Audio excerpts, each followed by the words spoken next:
right. Hello, good sir. Good to see you. Nice to see you also. So today we have Joshua Andersen, who I'm interviewing. You want to introduce yourself? Sure.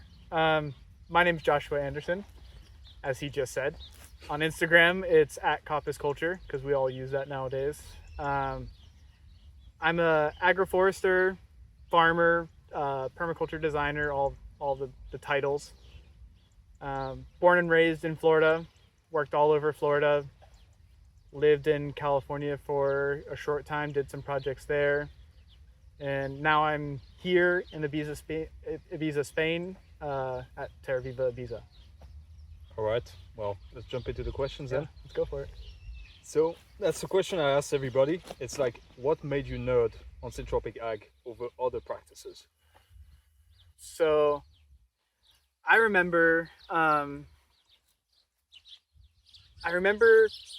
when I was first getting into this, there was like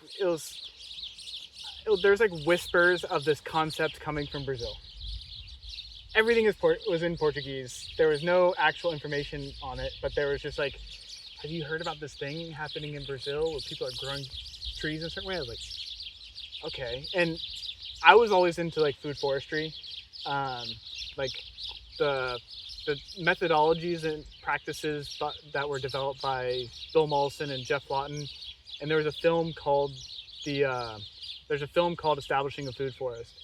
And it's using very specific methodologies that aren't really talked about at all anymore, which I think is a shame.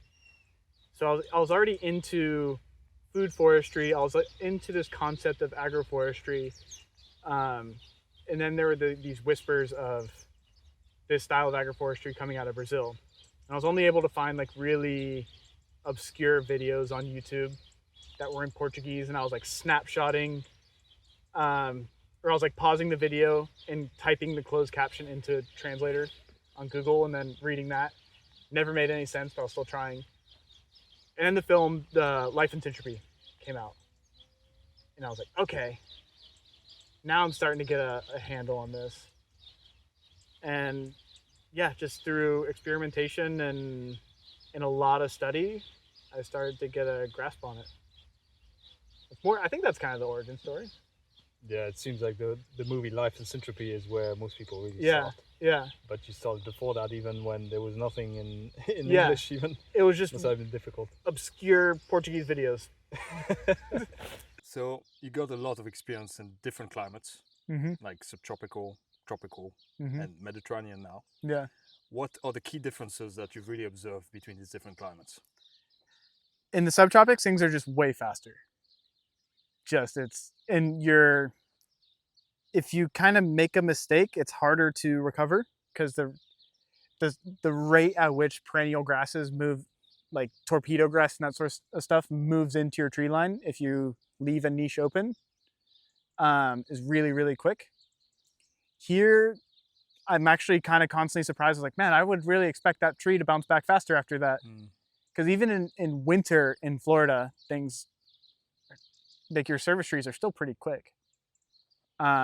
So for me, the rate at which things grow is the main difference. And then obviously there's a very pronounced dry season here. In Florida, there is a dry season that is quite pronounced. And because you're on a very sandy soil, the drought is really, really felt. Like an example is in Florida, when you go 2 months without water, because it's a lot of the peninsula is a free draining sand, you see that drought stress really, really quickly. Here, because this is like a clay soil and a lot of the plants are more adapted to harsh dry seasons, they handle that a lot better. What are like the benefits for you of like working in this climate over like in Florida? I don't sweat anywhere nearly as much here. It's really, that's enjoyable for me. I have that's like a joke, but I really enjoy working with olive trees. They're really fun. I really enjoy working with grapes. The crops for me are one of the things I really enjoy about this climate. They have I don't know if this is an actual word, but they have like an anciency associated with them that I deeply enjoy. Um, I really like pruning carob trees. They're really fun. So for me, there's a comfort associated with the Mediterranean, and that it's hot, it's very warm, but you don't sweat anywhere nearly as much. And you don't prune as nearly Yeah, as you know, much as well. there's not as much pruning, but the plants that are here I find fascinating. So that's what I quite like about it. So we can see in this tree line behind us there, it's a much more simplified system than what most people would call like true syntropic agroforestry. And I'm wondering, um, for you, how what are really the benefits of working with such more simplified systems over more complex systems that you probably dealt with before? Yeah. Um, what are really the benefits and what are the flaws of working with such a system? With this kind of system, so this is a singular system within a broader farm. Um, there's a fair amount of trees planted here, and there is I'm the guy. That's it. I don't use volunteers. We have in the past. I'm choosing not to do that anymore. Um, so this system needs to be. It's a large system that needs to be manageable by a singular person, and having it be somewhat simple in its layout really allows for that. If I have to get in here and use a pair of hand clippers to cut very small plants or whatever it is, it becomes very unfeasible. Time management becomes a really, really important thing for me. Like I was mentioning, you and I were having a conversation in private about how I noticed that some of the acacia slignas I pruned earlier responded way better to the ones that I pruned later. And there's actually not much that I can do about that because it takes a certain amount of time to prune all these trees. And the bigger these trees get, the more time they take to prune. So it needs to be, in terms of having a scalable system, it needs to be efficient and it needs to work in this context specifically with just one person managing it. Complex systems, really, really hyper diverse systems are really fun at small scale. In like a homesteady, or if you just have a lot of cheap labor. If you have cheap labor, go for it. Go all out. Get as much as you can in there. But if labor is expensive and you're working at a decent size, then you probably need to pick and choose the champions and work with them, in my opinion. I'm also always willing to admit I'm wrong. Yeah. But what would be the flaws for you of working with a more simplified system? Is there any? You In a simplified system, there's more room for spontaneous expression. So things that you did not plan for will become a part of the system. And egoically, that is a bad thing. In terms of allowing the site to demonstrate its own evolution, it allows for an interesting expression. And I am okay to a certain extent. If this was Florida and there was this much grass in my tree lines, it would be a perennial grass. That would freak me out because I know it's going to disrupt the forest ecology or the movement towards a forest ecology. Here, these are annual grasses. I know they're going to die in summer. So they're in there, they're photosynthesizing, they're producing root exudates, they're fulfilling a function that was not included in this system. So they're there, but I don't see them as a bad thing. So depending on how you view things, how egoically you pursue this practice, the spontaneous expression of plants within your system could be considered a con. Because there are open niches. There's tons of open niches in here. And if you don't fill the niches, things are going to grow in there. In very, very, very complex systems where there's seedling tree every centimeter or 2 centimeters or whatever it might be, there's far less possibility for that kind of expression. So yeah, it depends on your perspective on it, I guess. I don't know if I fully answered that question or not, but Yeah, no, you did. I mean, I think the point that Josh made mostly was that in the Mediterranean as well, the thing is, if you see that grass like that, you know it's gonna die by summer, so it's not gonna be a problem. Like you don't even need to weed in yeah, reality. I mean, some spots might be needed more than others, right? But like you can clearly see the grasses usually don't grow as tall because they have all these other trees around anyway. So in the end, they just die, and then that's fine. Then over the summer, the yeah. plants will grow better, and that's it. In some tree lines way over yonder that way, there are some perennial grasses that have made their way in. And for me, I don't pull them out, I cut them. But I don't have a huge amount of time to do that, so it kind of does get out of hand and I can see it, but it's also not the end of the world, because if 9 meters of the 8,000 meters of tree lines I have here have some perennial grasses in them, That's no big deal. yeah, Yeah. you have to pick it. So much of this isn't so much about agroforestry, this is about farming, but so much of this work is about prioritization. And if you view everything as a priority, as a high priority thing, you're going to achieve absolutely nothing. So you have to pick and choose your priorities.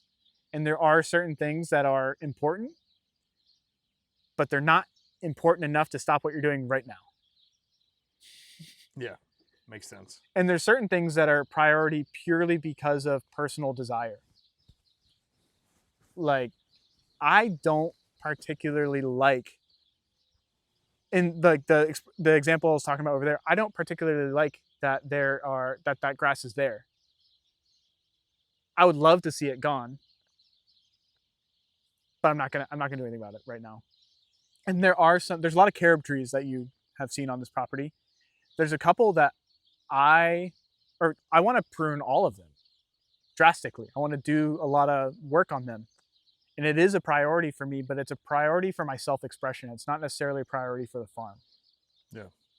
So it's important to recognize what your priorities are, and how to prioritize your priorities. So as you were saying yesterday, like people on the island kind of really consider you as a tree guy. You know, you've worked from on avocados, mangoes to olives, peaches, like all different kind of trees. And I'm really wondering, what is the difference that you really see with these kind of fruit trees in a syntropic system versus in a conventional system?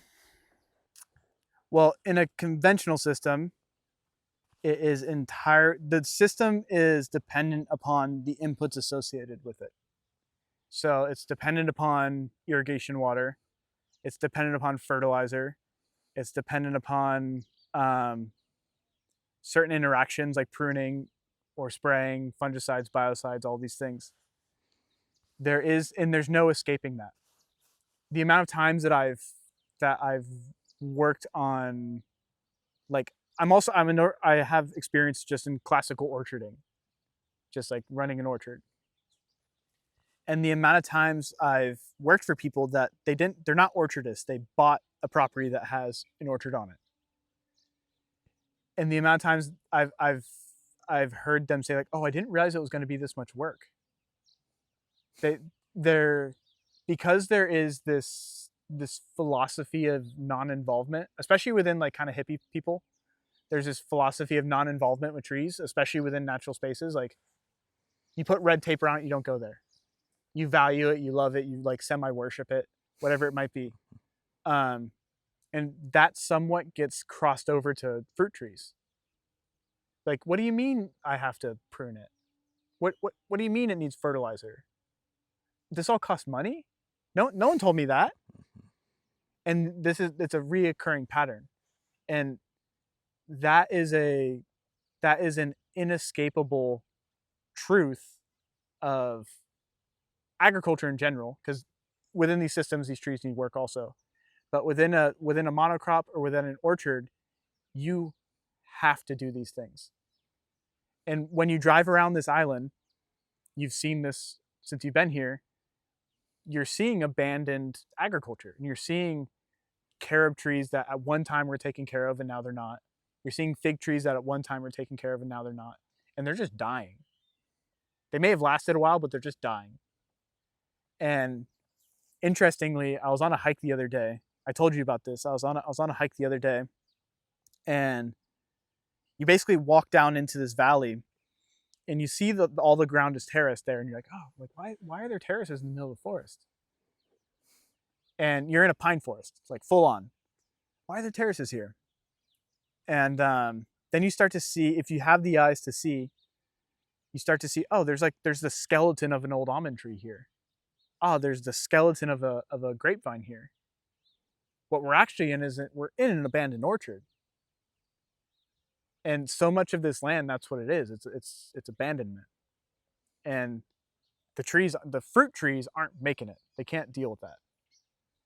And within these systems, you aren't dependent upon inputs. If you don't get it right, you are. That's another topic. Mm-hmm. But within the concept of this system, your inputs, which I love, are information and processes. So you're leveraging process, which is incredible to me. The processes of natural succession, the processes associated with flooding the rhizosphere with gibberellic acid, the life processes associated with the rhizosphere of the soil, like all these things you're leveraging, and then you're using information, which there's a quote by I don't know how to pronounce his name. It's like Brilioin or something like that. Information, to paraphrase it, information represents negative entropy, which at that time, negative entropy was a synonym for syntropy. Mm-hmm. So information within itself is syntropic. And that information is what guides our actions. And you gain, there's a lot of ways to talk about how you gain information. There's both theoretical information and then anecdotal and experiential. But it's the application of that information that allows for the processes to be initiated efficiently. Right. And that's, like, for me, that's the most intellectually stimulating thing about this methodology, is the deep intellectual aspect of it that allows for it to thrive. Yeah. Because I'm also, like, as much as I'm a farmer, like, I do this work, but I really enjoy the intellectual exercise associated with it, because you can't really take anything at face value within these systems. And especially if you're interested in horticulture, it's not only, because these are fruit, this system that I'm working within, it's not only a reforestation project. The goal is to produce fruit. So there's an intellectuality associated with fruit production. And orcharding is a somewhat dying craft, and horticulture associated with fruit trees is somewhat a dying thing. Vegetables, especially within young people, vegetables, because there's such a fast return, like on radishes, seed to harvest 30 days. Instant gratification. Ooh, I did a thing. Young people like us, there's less of us going into orcharding because the timescales on which you work in an orchard are very much longer. You might not get anything for 5 years. And you're holding on to the idea, like, one day this is gonna do something. I know it will. But the timescales are so much longer. So it's harder for young people to get on board with that, in my opinion. Yeah. Yeah. Oh, I see what you mean. I mean, there's definitely, nowadays we live a lot in a world of, like, instant gratification. Yeah. And fruit trees do require at least 2-3 years for the fastest to produce. Yeah. And you're gonna have to wait a while, and that takes a lot of effort. And as well, as you say, the mind aspect of it is like an amazing thing, to use your mind more with this kind of practice. And I mean, for some people, like us too, I think nerding on that is really something that we like doing. Mm-hmm. For some people, it's less the case, but I think there's kind of like a way for different people to use that technique in different ways. Yeah. If they're less into the nerding out on this, because to work, you just work with a simpler system, and then yeah, no need to really go too deep into it. Yeah. But again, there's that aspect of the philosophy and all that that we can dive into more, Mm-hmm. and that's really deeply fascinating. I Yeah. find. If I were to circle back to one of the pros of a simpler system, is it doesn't require as much nerdery. Exactly. Yeah. Like that, it's a lot simpler to wrap your head around a handful of species, because each one of these trees within the system has its own requirements. Yeah. And as the manager of this system, you have to understand those requirements, and you have to understand how to work within those. And each one of them, the way a paulownia responds to a prune is different than the way an acacia saligna. And I don't prune these two trees exactly the same. They prune differently. And the way this line is pear and peach, the way I prune a pear and the way I prune a peach and the way I prune a pear they could not be more different. Yeah. So there is that. If this line was just peaches, it'd be way easier to delegate out the task to it. Or if it was an agroforestry that was just peach production, it would be way easier to delegate. We're gonna prune in the dormant prune. We're gonna just prune the peaches. We're pruning for open center. Anything that grows in towards the center, cut it off. But like all the things, prune to an outward facing bud, so on and so forth. But then it's like, oh, but you also have to do the pears, and we're doing those with like a central leader system, so you need to be aware of that. So yeah, the simpler the system is, the less like nerd of a nerd you need to be. Right. So you've worked with animals in systems. Mm-hmm. In the system, you're working with chickens, and I'm really wondering because this is also a new thing. Like people are still pioneering like syntropic agroforestry on its own without any animals in there. So pioneering like animals in systems, that's a thing as well that needs to be addressed. And I think that you guys here at Terra Ibiza are doing quite good with the chickens. Mm-hmm. And I'm just wondering how you view animals in such systems and how they can really benefit the systems, and in a way how these syntropic lines as well can actually benefit the animals much more than if you were to just like run them on pasture Yeah. or conventional way. So with chickens, which I didn't really mention too much, we raise like the only pasture raised organic meat chickens on the island of Ibiza. And I'm really proud of them. We put a lot of effort into these birds. But with chickens in particular, chickens are, if you look at the evolutionary history of a chicken, there are jungle fowl. That's where they come from. So they have an intrinsic tie to trees, and so much so that they have this really interesting intrinsic tie to like forest duff, which you can leverage to incorporate them into compost systems, because they love, anytime there's like a pile of something, they want to get into it and scratch it. It's a very interesting chicken characteristic. So for me, with chickens, I really love to see them interacting with trees and biomass on the ground. And that's really important. One of the things here is it's really, in summer, it's quite warm and it's quite dry, and we get a lot of desiccating wind here. The trees, in summer, the goal is to have them produce more shade and to produce a little bit of a windbreak, so it reduces the stress on the chickens, because these chickens, well, chickens did not evolve in the Mediterranean climate. They evolved in tropical climates with more humidity and kind of more buffered temperatures. So once we get up to like 42, 43, 45, that range, the chickens are stressed. So if we can have shade and a cooling effect on the wind, that makes their life a lot nicer.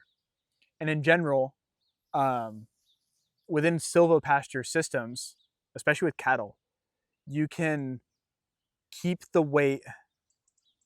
You can have a more consistent weight gain and less weight loss within a tree system because it's easier on them. They're spending less time shivering when it's super cold.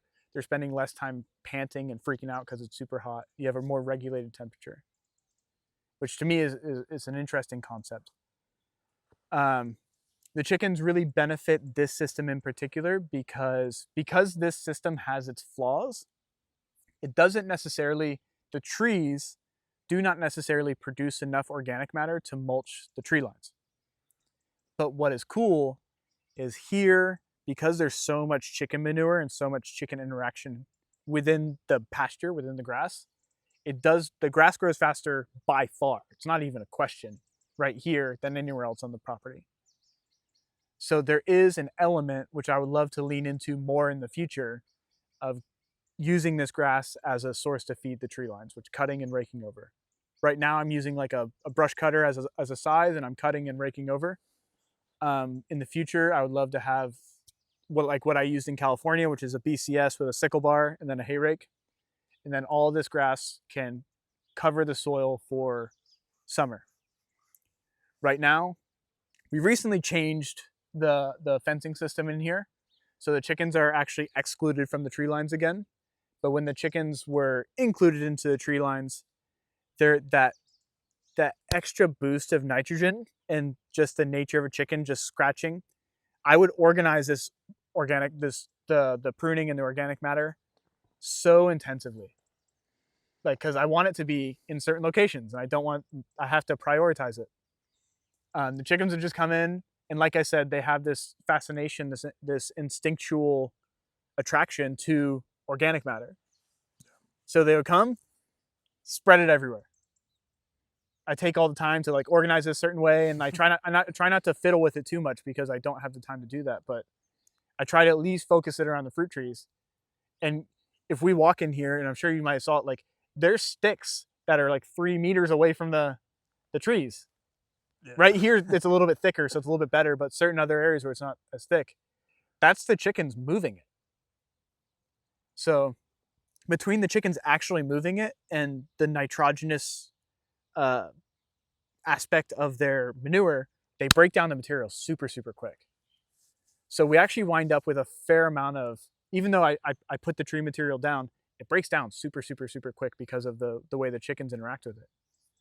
So I have to find some way to get material down for summer. Otherwise, this is bare soil in summer. So the chickens, their interaction with the grass and the fact that the grass grows faster allows me to get some more soil coverage at least within the tree line. Okay, so your strategy would be, because yeah, number one, like if all these cuttings like end up like out of the tree line, then in summer you're gonna have a big problem with oxidation. You're gonna have like cracks forming and etc. Yeah. So the chickens can be a bit of a challenge to be in the tree line. But if you actually at least have, let's say, the grass that you cut, let's say in May, in June, and then that grass can cover the tree row, that will make a big difference as well. Yeah, so it does. The kind of idea is to dabble in between the chickens and the grass to make it better for that, because obviously you also don't have anyway enough organic matter to cover the entire row. No, the trees, which I'm not the one that installed this particular. I did install one system on this property, but I did not install this particular system. The trees do not produce enough organic matter to achieve that goal right now. Whether they will in the future or not, I'm hesitant to say. But since we changed the fencing system within this chicken agroforestry system, we are excluding the chickens from the tree lines again. So it'll be easier to keep organic matter in place within the tree line. Yeah. Theoretically. Theoretically, yeah. That's always that. Like right here, like right behind us, which I don't know whether or not they can see, is these are some of the bigger trees we have, like right here. And you can see that there's a decent amount of material on the ground. But this is not the rule. This is the exception for this system. That's me being very out and open. That's good. Yeah. And what about other animals and systems? Because we can think cows, we can think sheep, we can think pigs, we can think goats, we can think ducks. I Mm-hmm. mean, in what way, generally speaking, would you say that combining animals with these agroforestry systems would actually work? I mean, I know they work differently according to the animal, but at the end of the day, it seems there's really something interesting as to combine agroforestry lines with, or let's say, market gardening Mm-hmm. or animals. So, just wondering, what's your experience on that? What do you really see that is benefiting, like what these interactions between animals and tree lines can Mm-hmm. really benefit the entire ecosystem? Within a Mediterranean context, this is a pretty brittle climate, and at a certain time of the year, basically all the grass oxidizes. So it's nice to be able to run that through an organism to reduce that oxidation and put it back on the ground as manure, or at least flatten it, get it on the ground. Because at a certain point, for me, I don't want to strip this ground bare of everything.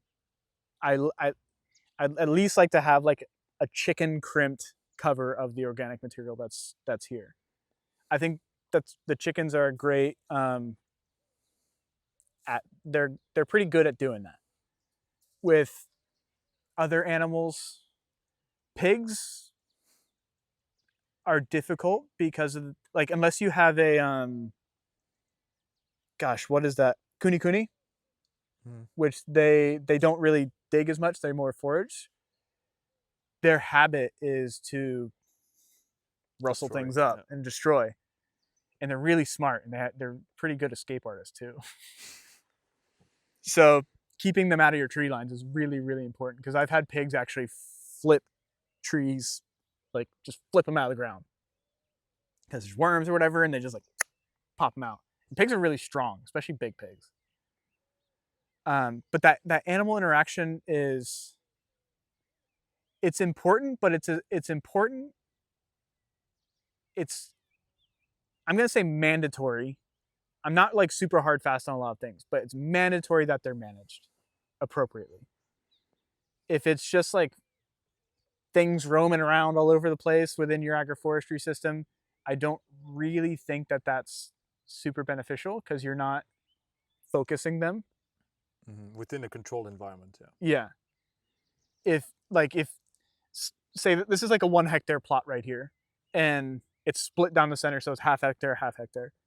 Um, if there were just like, if the chickens were just everywhere, it wouldn't be as beneficial as having them concentrated and moving them because you have no control because they're basically only going to eat the things that they like.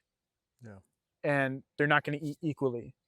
That's basically how you destroy your pasture over the long term. So one aspect of syntropic ag that doesn't get talked enough about is really the philosophy of it, how we Mm-hmm. can apply it in our lives and apply it to different things than just agriculture and forests.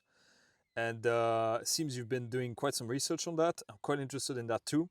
And what are the key insights really that you could take from that practice, Mm-hmm. from syntropic ag, that you could actually apply to life in general, and that, like, I would say, practically helped you in your life? Loaded question. um, there's two specific things I've been thinking and working my mind around a lot. Um, one is the concept of causality versus retrocausality, and then there is the concept of the categoric imperative. This is like what I'm currently really focused on. Within so I'm going to circle back to like a very beginning thing. When we talk about syntropy, there isn't necessarily an understanding of the history of this concept. And the reality is not syntropy like syntropic agriculture, but syntropy was developed by an Italian mathematician. really, really clever guy.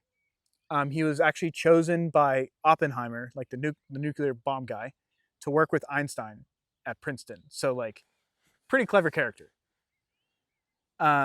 He was through a mathematical equation, which I won't get into too much because it's like way out there.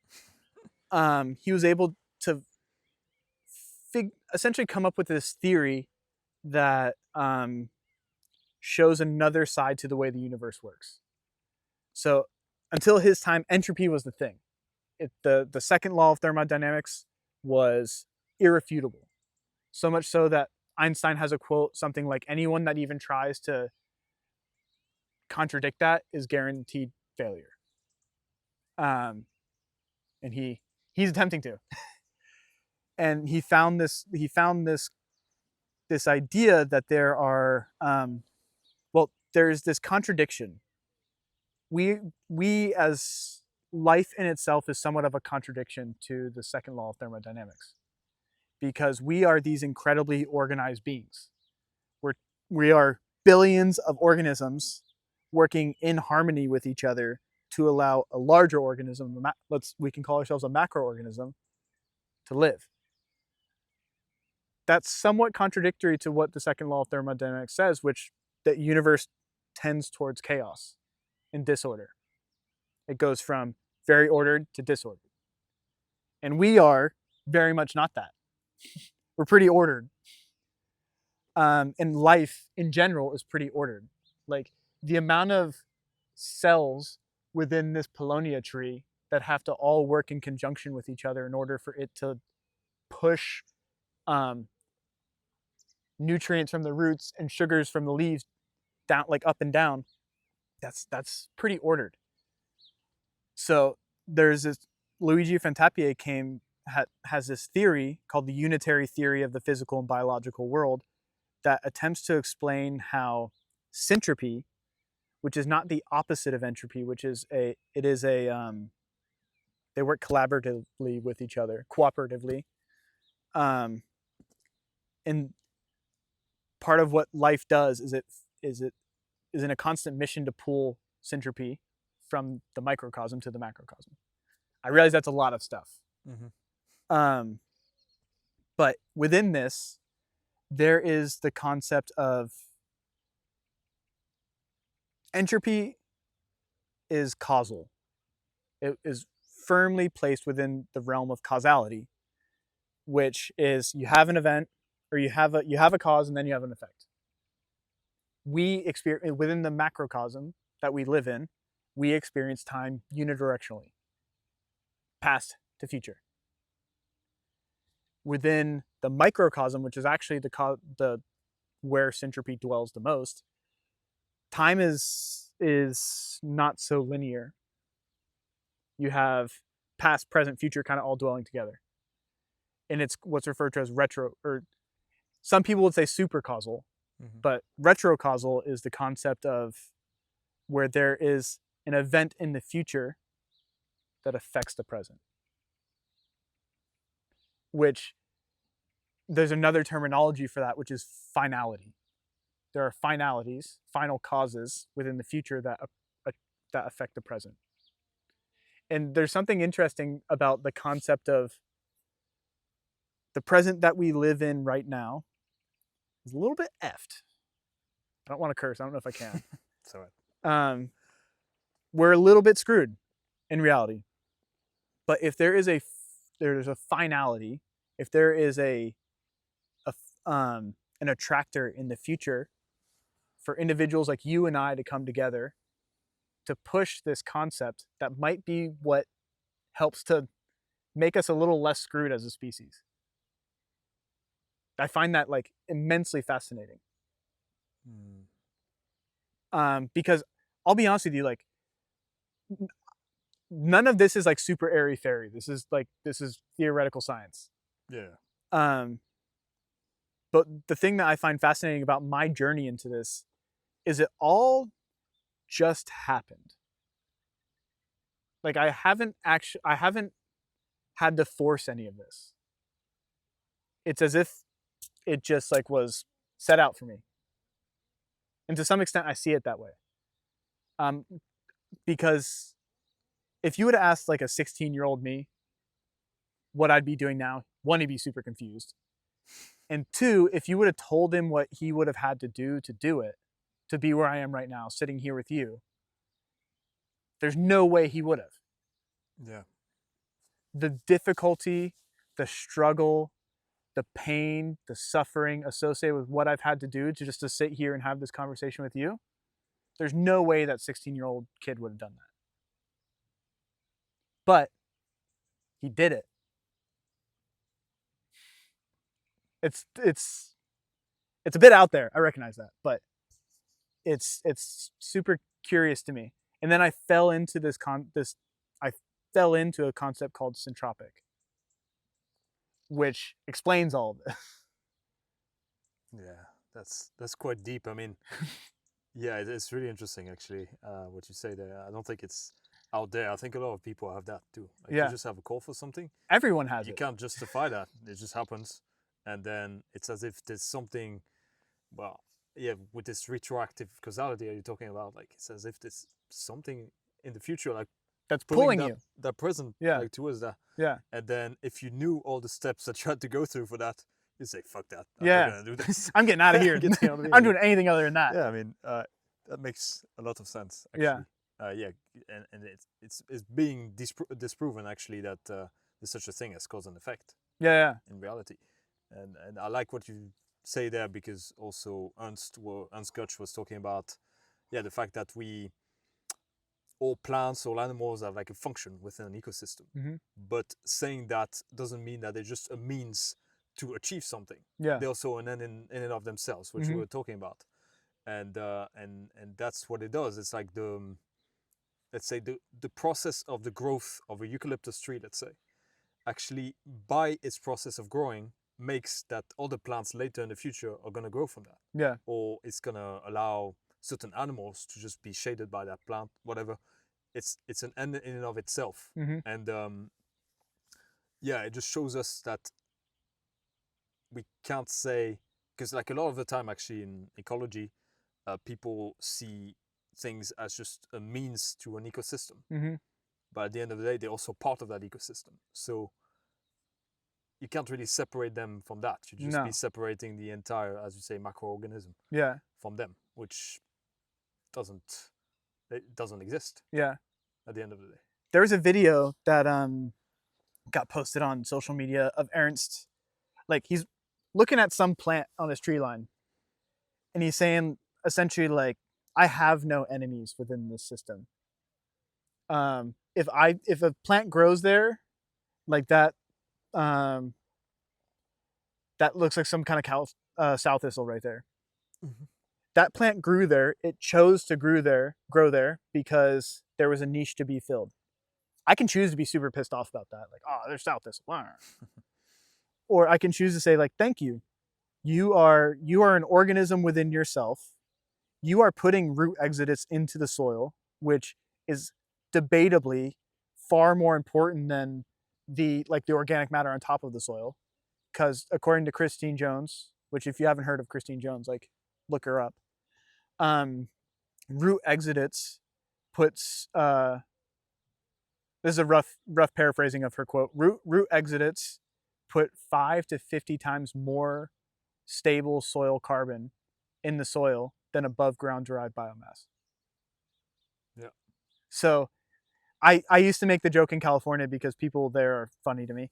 Like that sow thistle right there is more regenerative than I will ever be, or most regenerative farmers will ever be, because that's putting carbon in the soil more so than I will ever put in the soil. In fact, my lifestyle puts more carbon, just like more soil carbon in the atmosphere than that ever does. So that's like far more useful and beneficial to this planet than I am. And I've dedicated my life to like to this stuff. And then like you're mentioning the means to an end, which not to wax soliloquy too much. I don't know if that's the terminology. But the categoric imperative, which I learned about through the Tao of Syntropy, or the Tao for the Comprehension of Life, written by Ernst Gosch, which if you haven't read it and you're into this, you should.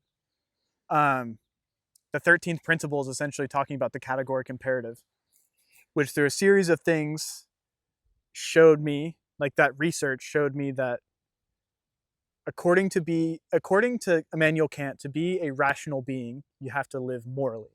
To live irrationally is to live immorally. Like essentially Immanuel Kant, most of his work is studying ethics and morals, or a large percentage of his work is studying ethics and morals. And according to him, it is irrational to live immorally, and it is rational to live morally. And if It is. Can you repeat that? It's irrational to live immorally. Yes. And it's rational to live morally. Yeah. So a rational being is someone who lives morally. And one of the characteristics of a moral individual is they see other rational beings as ends within themselves. They are not a means to an end. They are an important, like you are an important person because you are in fact a person. It's not that like we're making a video and I want to be on the video or whatever it is. So I'm like, we're having a conversation because it's like, no, like you're a cool person and I respect you as a person. You're an end within yourself. And that's somewhat strangely revolutionary in itself, that concept. But especially in nowadays world where everyone's kind of like, me. Birch in the permaculture designer's manual, a guy named Birch, in collaboration with Bill Mollison, came up with the 6 principles of a natural system. The 6th principle within that system, or the 6th principle within natural systems, according to Birch, is all life. So this is the differentiation between Immanuel Kant and Birch and Ernst, is that all life is an end within itself and not merely a means to an end. That's really interesting because that's exactly what's going on with us humans at the moment, is we're just using each other in a way.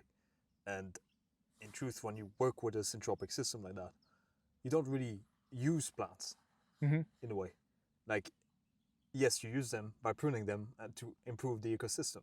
But at the end of the day, it's to create a better ecosystem so that you're actually using them for good in a way. So this is where that language I slightly disagree with. Okay, tell me. Because for me, I'm not, like when I prune this Paulownia or I prune this Acacia saligna, my goal is not to take. Yes. My goal is to facilitate health. Of the entire ecosystem? Of that individual of that within individual. It. Yes, okay. So I don't prune in a way that might, like, if that tree dies from the way that I pruned it, I messed up. Yeah. If I want to facilitate the health of that individual so that it can provide function within its own characteristic traits. Yeah. So to me, it's more important that individual is healthy, this individual is healthy, that individual is healthy. I'm not, because like I don't come up to you and say, you provide me with one singular function, you create biomass, so I don't harvest the poop as it comes out of your butt. Yeah. Because you're only good for that one thing. Yeah. You're a unique individual who brings a lot to the table. And like you have unique pursuits that are specific to you. So if I simplify you down to just being a poop creating ape, does that sound very like, that sounds pretty demeaning, doesn't it? Yeah. I get what you mean, because also with trees, we usually call them biomass trees, but in reality, there's another way of calling them like mother trees. Some people call them that. And yes, I mean, I see your point, that you both gotta like take into account the individual as much as the macroorganism that it's a part of. And so biomass trees, I'm glad you used that terminology, because I was in a course I took with Ernst, someone brought up used that word. Yeah. And I saw Ernst shudder with somewhere between disgust and frustration. because he in his terminology was, I would never want to be a biomass tree. I remember he said, like, that's what he said, because the relationship we have with these biomass trees is not what he's promoting. It's a take relationship. It's not process based. It's like, this tree needs to provide biomass to me in order for me to value it. Yeah. But reality, according to Dr. Christine Jones, is the biomass is secondary. The root exudates are what's important. And how do you get the most root exudates out of a tree or out of a plant? By them being healthy. So pruning for the health of the tree. And if you cover this, the biomass is a byproduct of the healthy tree. So that it's like cool, and we need to cover the soil. That's one of the principle. It's one of the core tenets of this methodology. But if the tree is unhealthy, it's only sending unhealthy signals through the rhizosphere, telling everything it's stressed out. Yeah. Yeah. Makes sense. Yeah, it makes sense. I mean, through this, well, through what Ernst Kutsch has like pioneered here, I mean, we can just see that it's just a different approach to life in general. Yeah. That's what it tells us, and that truly, if we learn to know the patterns that nature has in store, we could use them also ourselves to improve our lives in general. And that's what the Tao is what I'm learning is. And I've heard Felipe Piscini say this in a video, where what Ernst has mostly given us is a decision-making process. Yeah. And so much of what the Tao, according to Ernst, is because it's written somewhat mystically. It's like, it's not easy to understand. And I used to take a lot of the principles at like face value. And the thing I'm learning is like, I think it was Mike Garcia actually said this the other night. He was talking about like, it's as much like how to be when you're planting trees. It's not only about planting trees, it's about how to be when you're planting the trees. And I really enjoyed that terminology. Like how you feel, how you how to view the world. How, like, if you practice this methodology and you don't see the world as a macroorganism, that's a bit of a contradiction. Yeah, so the point is you gotta viscerally feel that macroorganism as you're doing it. Or recognizing that this is bigger than us. Yes. That we are not the intelligent ones, we're part of an intelligent system. Yes. That's an Ernst quote, that's not me. Yeah.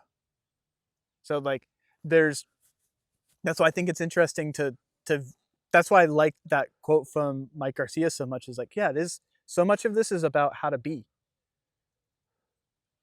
Yeah. Because we there's as above, so below. We are a macroorganism within ourselves. Every organism we see is a macroorganism. Because if you were to look at my hand at a microscope at a cellular level, you're gonna see like lots of cells in there. And then there's cells, I have cells in my bones, I have blood cells, I have all these things. Like, we're billions of creatures. And if you were to strip out all of the biology inside of my intestines, I would probably die. Because you're incapable of digesting food at that point. So if that's what we are, it doesn't seem that alien to think that's what the planet is. Indeed. Yeah. And I mean, that's what the study of ecology essentially is. It's the study of interconnectedness of life. Well, one more question for you. Okay. How does let's say a beginner, a newbie, someone who wants to get involved with Syntropic Ag, how would you recommend them to get started? I have 2 points to make. And one is theoretical and one is practical. The theory is joining like these platforms that are out now. Like, I know you have a school platform. Scott Hall has like an insane platform. There's a lot of great, like my best friend Matt Reese at Peace River Organics at What's Ripening. He has a sick YouTube channel. There's still videos up from from the Agroforestry Academy, Felipe and Gennaro. Like their videos back in the day were gold. I used to look for, like, every time they dropped a video, I was stoked. Finding community within the space, because honestly, this space can be a little bit lonely because it's so niche, and it's like niche among niche. There's like the food forest concept, and then this is like wrapped in that, and it's hard to find community. So whether it's a platform or a YouTube channel or through Instagram or whatever it is, find that group of people that can help build you up as an agroforester. That's like the theoretical side of things. The practical side of things is when you find those people, be willing to volunteer. Be willing, like, if you want to, especially if you want to do this professionally, be willing to go work on a conventional grove or orchard or whatever it is, or an organic orchard. Get a baseline level of experience that you can work within to expand out from there. And that's especially if you don't come from an agricultural background. Like, I don't come from an agricultural background. I'm a beach kid. One of the things that I'm very grateful that I had the ability to do is I went and worked on conventional farms. I went and worked on organic farms. I worked in vegetable production. I worked in different grove settings, like all of these things. And that's like the foundation that I built all of this off of. I think it's immensely important to have practical experience. Like in the interview you did with Scott Hall, the thing that I loved is Scott Hall is like, if you've never pruned a tree, go join like a pruning crew. He said something along those lines. That's a rough paraphrasing. And I thought that was like, yeah, do that. If you've never climbed on a ladder to apically cut a eucalyptus, either watch videos or like find a friend that has. Like I'm open source. If you want to know how to climb a ladder to top a euc, just reach out to me. I don't really care where you are in the world. I'll explain it to you the best I possibly can. That having that community to reduce the, like, kind of the loneliness of this, and having that practical experience, that's literally information and process. Those are your two biggest things to leverage. That's what defines this as an agricultural methodology. So, yeah. Also, watch Life in Syntropy. Yeah, definitely. It's a good one. Yeah, Agroforestry Academy has amazing videos as well. Yeah, dude. That's for sure. Yeah. Yeah, I love them. That's the first ones I watched. I really wish they were still posting. Yeah, me too. They just ended the channel, but yeah. Yeah. Right. Well, we're getting to the end of this interview, so just want to ask you, where can we find you? Online, Instagram, all these platforms, and also if you want to talk a little bit more about the project that you have here at Terra Ibiza, feel free to. So on Instagram, I'm at Coppice Culture, or coppice.culture. That's kind of the main way to find me. I'm not super active on social media. And then if you are in Ibiza and you are interested in buying regeneratively raised chickens, you can find us on our website, which I think is terraviva.com. I think. I'll put the link anyway. Yeah, please do. Or you are welcome to reach out to me. If you're in Ibiza, you're welcome to reach out to me, and I will gladly show you around the farm. Like, I really enjoy doing that. I make the statement that if you show up, I'll basically give you all the information that I have in my brain. And then I do have like one just side note, kind of like a it's not so much a call to action, but it's a call to like confidence. There's a quote that I like a lot from, I think he's a Croatian agronomist, and he's talking about pruning olive trees, but works like with most trees. The man who prunes an olive tree may make a mistake. The man who doesn't prune an olive tree makes an even bigger mistake. And so much of the time within these systems, especially like people who are new to them, there's that fear, that apprehension to interact. These systems are an expression of you and they're an expression of you and who you are as a person. So giving yourself that freedom to mess up, like you are going to make a bad cut. If I look behind me right now, I can actually see 2 cuts that I made that were not that great. Is it the end of the world? No. So just don't be afraid to interact. Cool. Well, thank you, Josh. Yeah. Amazing interview.